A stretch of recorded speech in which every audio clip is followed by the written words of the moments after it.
Have you ever thought that your spiritual practice needs to be grand, visible, or loud to be effective?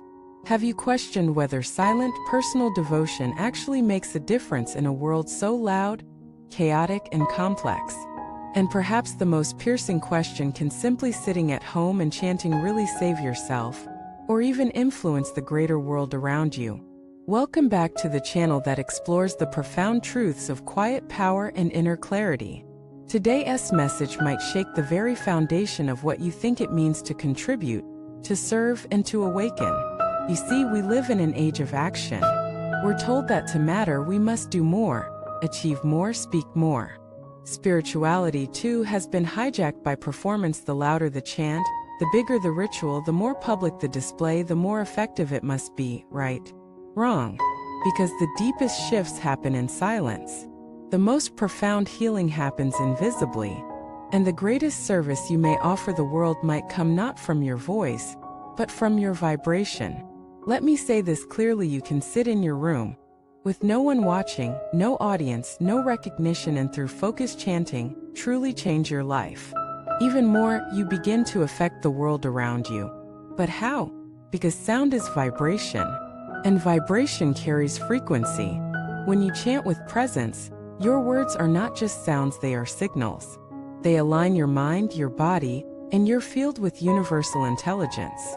And as you stabilize that frequency, it radiates. Just as one lit candle can ignite 100 others, one mind centered in devotion can bring calm to thousands. One steady heart can counter the fear of many. One soul aligned with peace becomes a transmitter of peace. And this is not theoretical. Many ancient texts and masters agree single recitation of the name of the Buddha, done with complete sincerity, can erase eons of karma.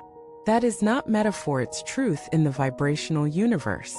Every time you say Amitabha with deep faith and clarity, you are aligning with the timeless energy of compassion, clarity, and liberation. You are not just praying.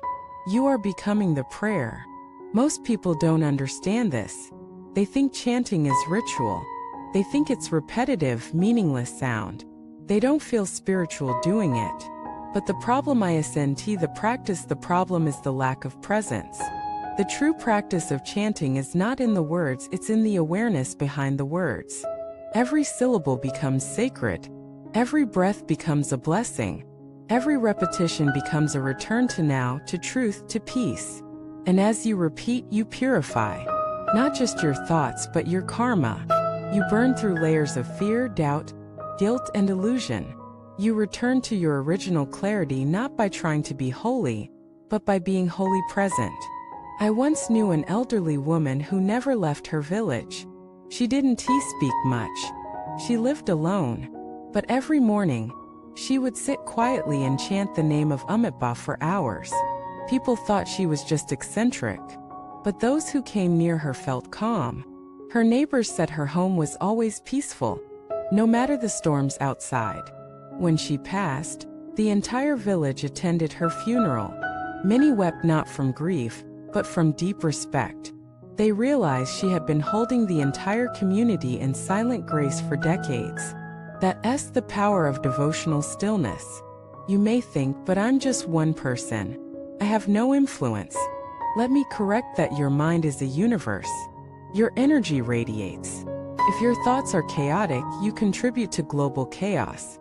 If your thoughts are clear, you stabilize the field. When you chant, you shift the frequency of your home.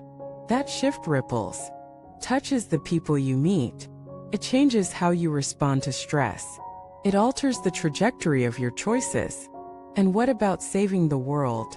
You don't need to march in protests or donate millions to be a force of good. You just need to do your inner work.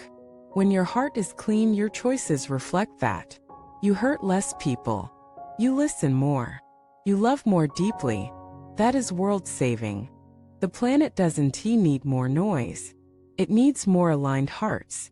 Start small. Chant for 5 minutes. Light a candle. Sit with your breath. Let your mind wander, but gently return to the name. Feel the rhythm. Don't try to control. Let it guide you. Over time, your chanting becomes an anchor. When emotions rise, you return to it. When doubt hits, you return to it. When life gets loud, your inner silence becomes louder. And something miraculous happens. You start transforming not into someone new, but into who you truly are beneath all the noise. The Buddha doesn't need your perfection. He needs your sincerity. You don't need to be a monk. You just need to show up. You don't need to be eloquent. Just be honest. You don't need to be seen. Just be still.